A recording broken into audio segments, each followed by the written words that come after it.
Alors voilà, comment tu peux développer ta présence sur Internet facilement. En effet, parfois, on a envie de développer une présence, un branding, une certaine notoriété sur Internet. Et on ne sait pas comment faire.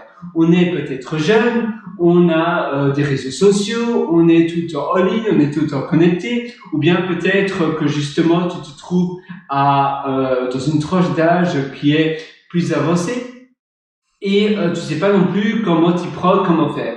La meilleure chose, c'est peut-être de publier un livre. Tu vas publier un livre, tu vas publier ce livre sur Amazon, tu vas peut-être contacter une maison d'édition pour avoir une meilleure notoriété, si c'est la notoriété que tu recherches.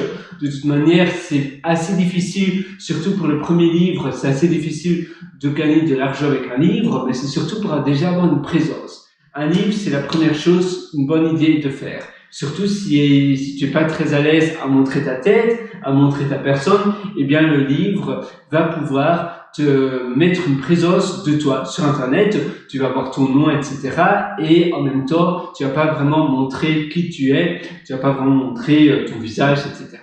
La deuxième chose, c'est écrire des articles sur des médiums comme Medium. Si tu es développeur, tu peux utiliser peut-être dev.to ou bien tu as aussi Hashnote, H-A-C-S-H-N-O-D-E qui est aussi pas mal, et tu en as plein d'autres. Tu peux développer ta présence sur certains groupes de discussion sur Discord et autres. Tu as Twitch si tu es un gamer, et puis après c'est en vidéo sur des plateformes comme YouTube et sur des plateformes comme peut-être tu as TikTok, tu as des shorts sur YouTube également, tu as Instagram et autres. Là, ça peut être une bonne idée de développer ta présence. Mais avant d'aller directement sur la direction de vidéo, parce qu'en vidéo, évidemment, si tu utilises ta webcam comme je l'ai énormément fait auparavant, malheureusement, l'image passe pas très bien, l'image n'est pas belle. Tu peux utiliser une GoPro, mais la GoPro, le problème, c'est que ça coupe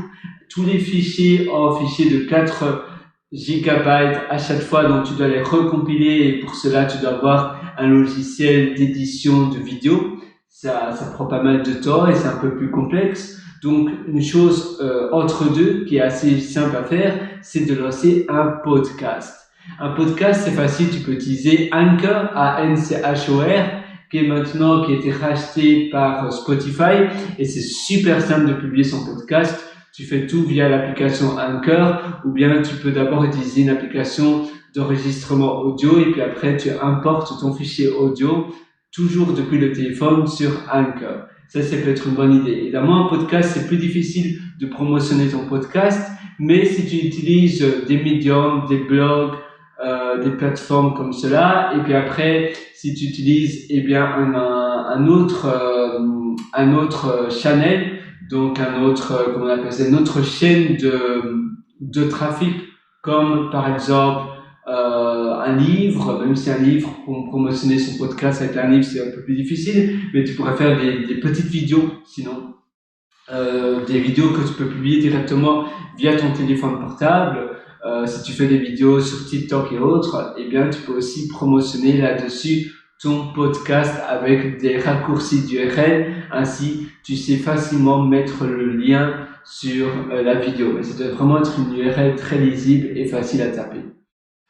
Donc ça, c'est une bonne idée. Un podcast, moi j'adore le format audio. Je trouve que les podcasts, c'est exceptionnel. Tu peux aussi utiliser d'autres plateformes. Tu as plein de plateformes finalement pour publier ton podcast. Maintenant, évidemment, pour la promotion, tu n'as pas des plateformes comme YouTube où tu peux facilement être recherchable. Mais bon, chaque chose a son temps.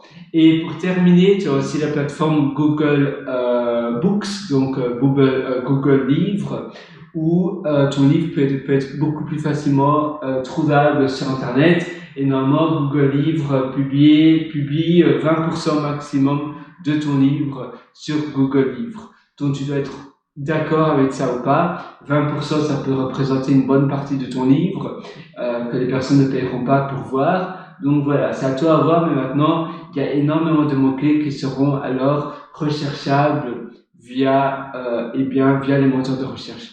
Tu peux modifier ce pourcentage via Google Livres, mais c'est le pourcentage recommandé par Google. Voilà, sur ce, je te souhaite évidemment une excellente présence en ligne et moi, je te donne rendez-vous à une prochaine. Tu peux aussi me rendre visite sur mon site pierrewriter.com, pierrewriter.com, où tu trouveras plein d'articles de moi et j'ai aussi lancé certains ateliers qui sont aussi disponibles via le site pierrewriter.com. À très bientôt sur ce, à une prochaine.